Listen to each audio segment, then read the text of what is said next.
Hey man, it's me, Kevin Smith. Welcome to the Grow Tent, everybody. You have found the best growing channel on YouTube, man. The place where we simplify the approach for you so everyone can learn how to grow. We make it so simple, even I can understand. So I'm going to listen and learn right now. Woo! What's up, everybody? Welcome back to the Grow Tent. I hope you guys are having a fantastic weekend. Happy Saturday.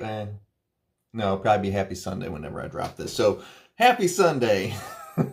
We're into the future.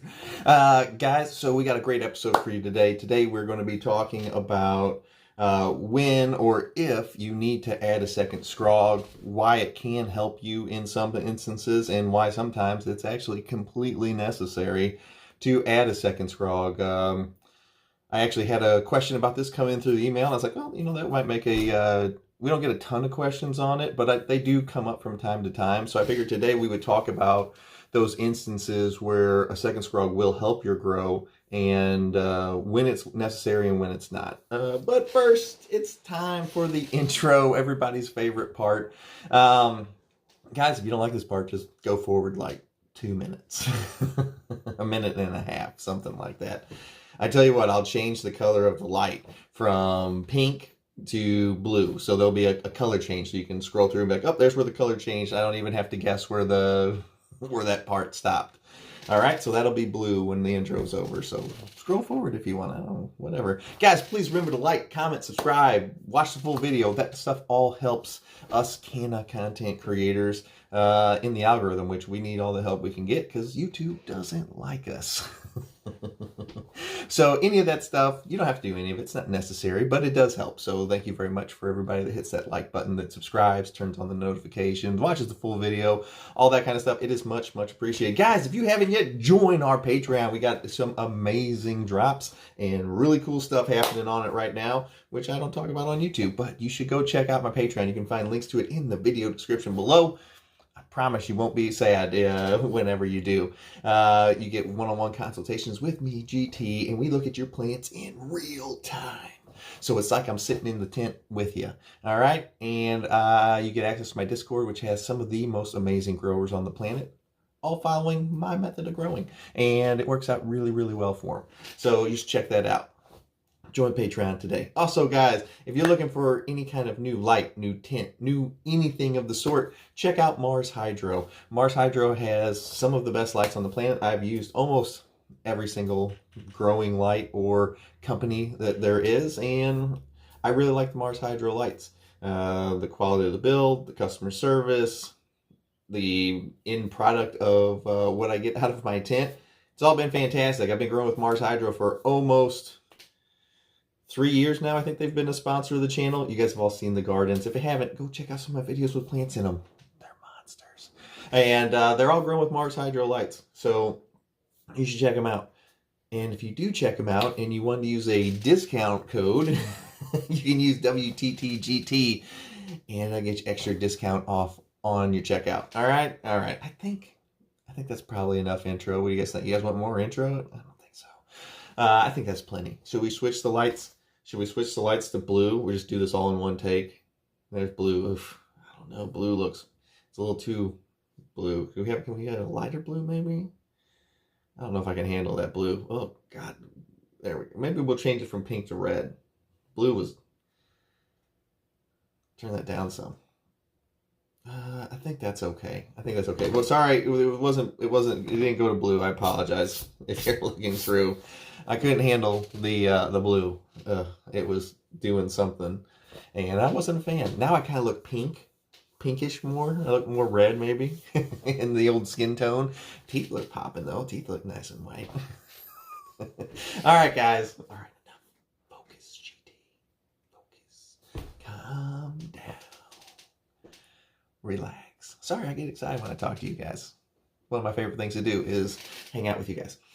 If you're looking for more time to hang out with, you can join my Patreon. All right, seriously, let's talk about Scrog nets.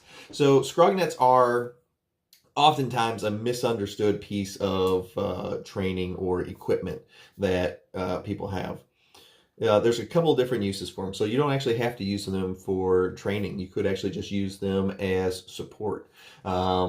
if you're going to use them for training, you would put them on day 1 of week 1 of flower, and you'd set them right at the top of the plant.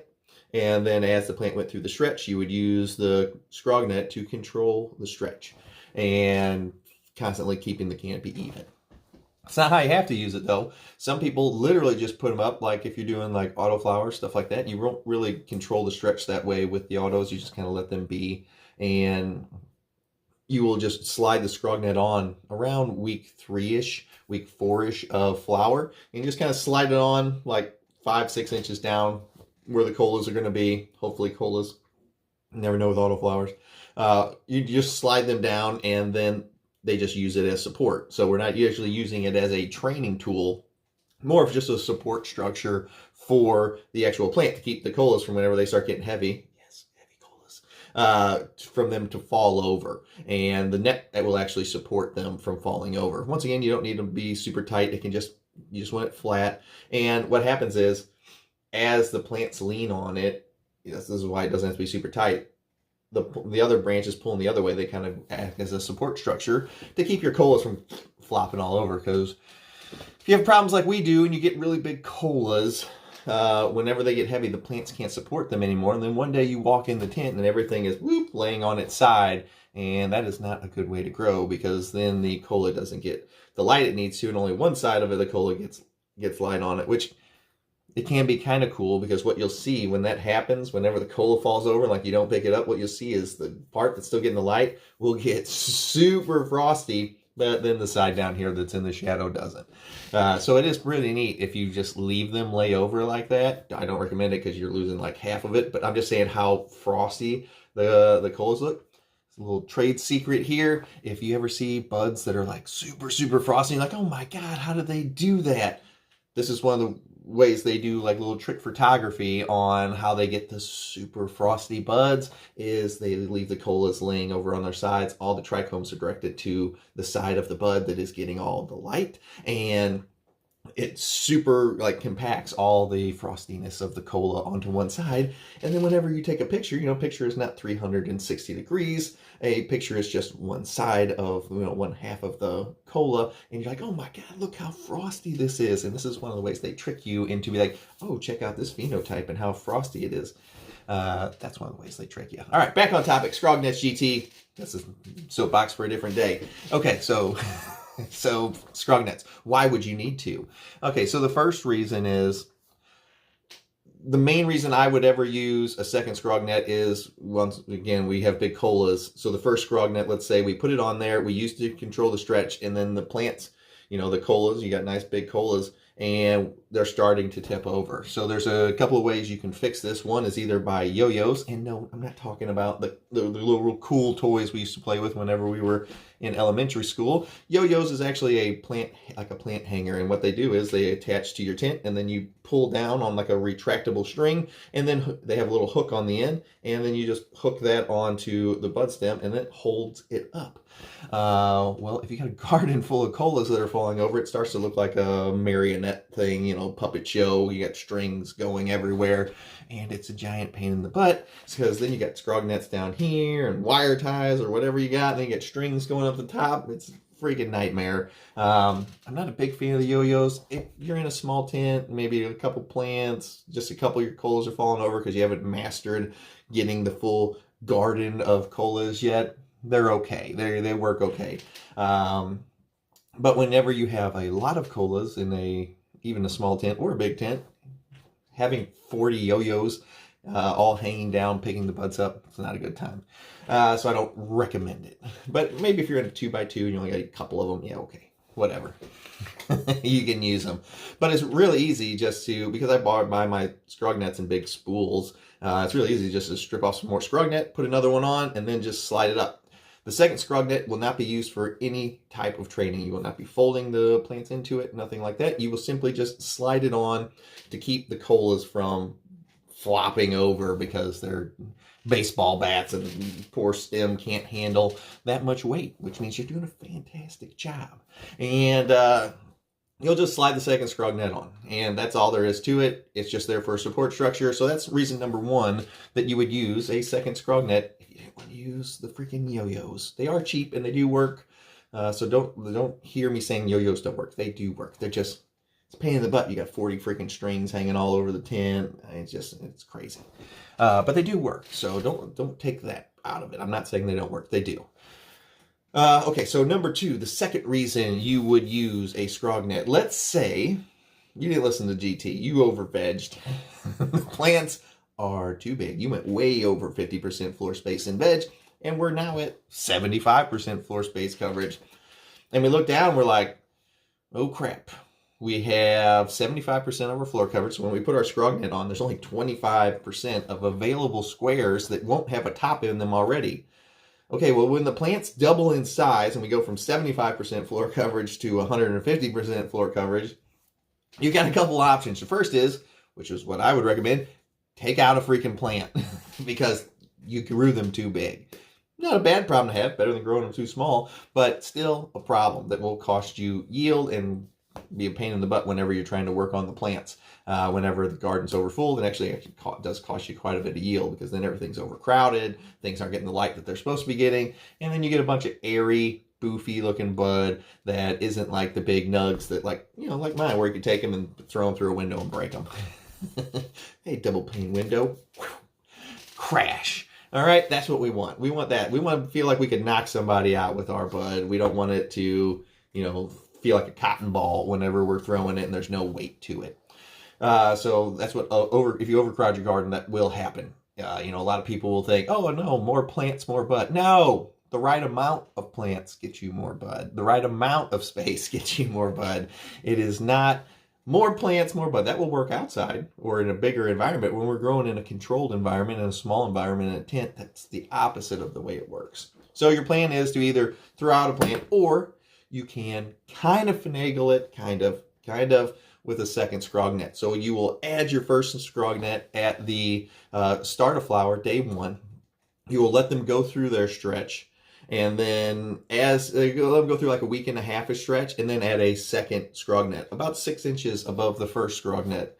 And what we're going to do is we're going to let the plants grow up through the first one, and we'll now use that first Scrog net as a support structure to hold the branches in place. And then as they grow up into the second net, what we will do is we will start weaving them across it. So since you've had your first nets fill with about 75% of the holes already taken, there would be nowhere really to weave them without getting way too tangly, which this is going to get a tangled mess. But it is the best way to absorb the stretch while keeping the same number of plants in there. Although I highly recommend to take a plant out instead of trying to save everything, because it will cost you yield. But some people, you know, they're hard-headed and they want to just keep the plants in there. So I'm going to tell you how to save them a bit. And as the plants come up through it, you will now use the second Scrog net to absorb the stretch, as we call it. And we will take and we will weave those plants across it, and you're going to cross a lot of branches. So whenever you go to cut down, it is going to be a giant P-I-A, pain in the ass. P-I-T-A. Yeah, P-I-T-A, PETA.